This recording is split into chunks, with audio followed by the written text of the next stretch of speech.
Assalamualaikum warahmatullahi wabarakatuh. Perkenalkan, nama saya Lalu Alung Azhari, kelas 2C, Prodi S1 Pariwisata, NIM 211011071. Saya akan menjawab 3 pertanyaan untuk menyelesaikan tugas UTS mata kuliah kewarganegaraan.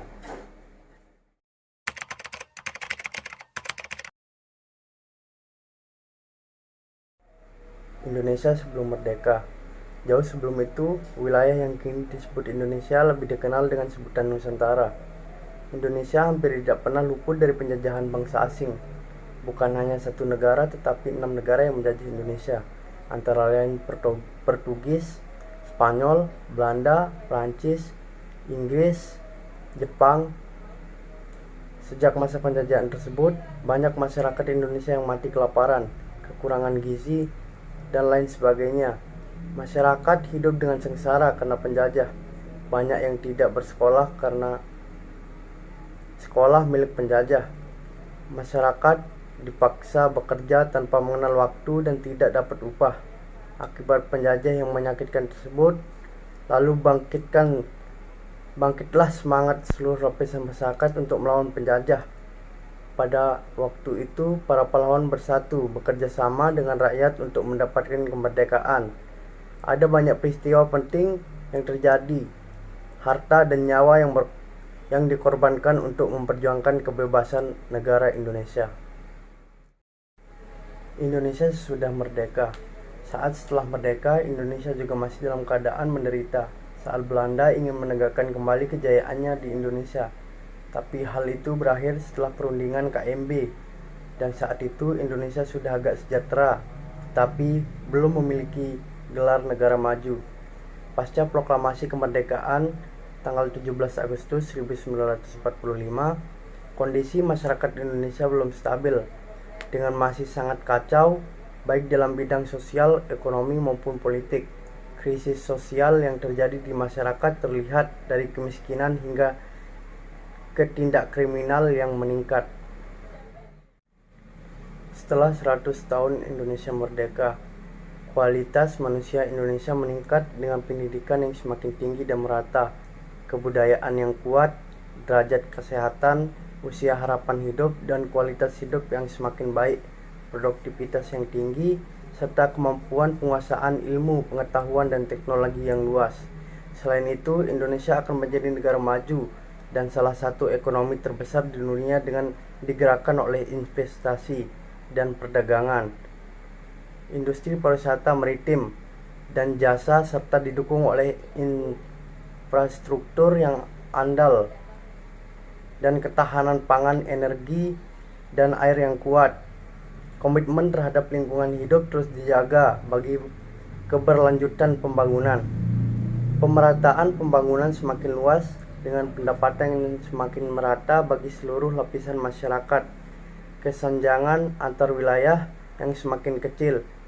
Infrastruktur yang terintegrasi dan merata, serta kemiskinan akut berhasil dituntaskan.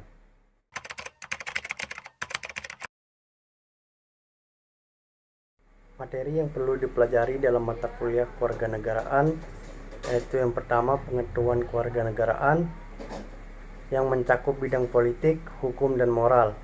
Yang kedua, dimensi keterampilan kewarganegaraan meliputi keterampilan partisipasi dalam kehidupan berbangsa dan bernegara. Yang ketiga, dimensi nilai-nilai kewarganegaraan mencakup antara lain percaya diri, komitmen, penguasaan atas nilai religius, norma dan norma moral luhur, nilai keadilan, demokratis, toleransi, kebebasan individual, kebebasan berbicara, kebebasan berserikat dan berkumpul, serta perlindungan terhadap minoritas.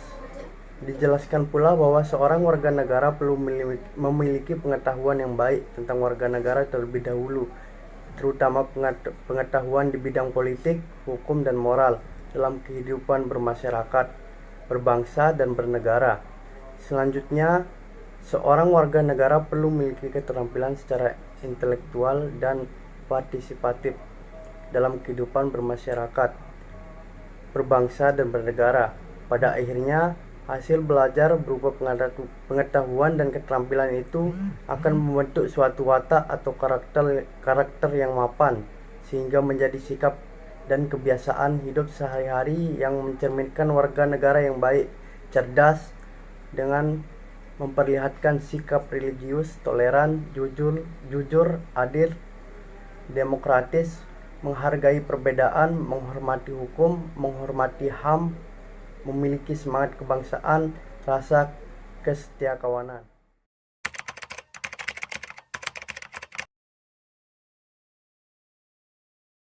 Jawabannya, menurut saya seperti yang kita tahu di masa sekarang, zaman era globalisasi, persaingan semakin ketat, terutama dalam kompetisi kreativitas, kompetisi imajinasi, kompetisi belajar, dan kompetisi pemikiran yang bebas.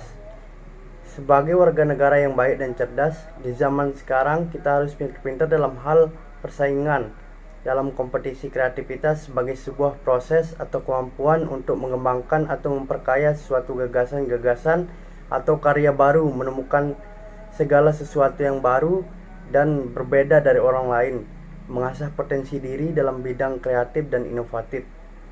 Langkah yang harus dilakukan dalam persaingan di zaman sekarang maupun masa yang akan datang adalah bagaimana kita membuat karya-karya yang akan menarik perhatian orang lain, menciptakan sesuatu yang belum pernah ada, menciptakan kreasi yang bermanfaat atau dapat digunakan untuk orang lain, serta menciptakan inovasi-inovasi baru. Sekian jawaban dari saya. Assalamualaikum warahmatullahi wabarakatuh.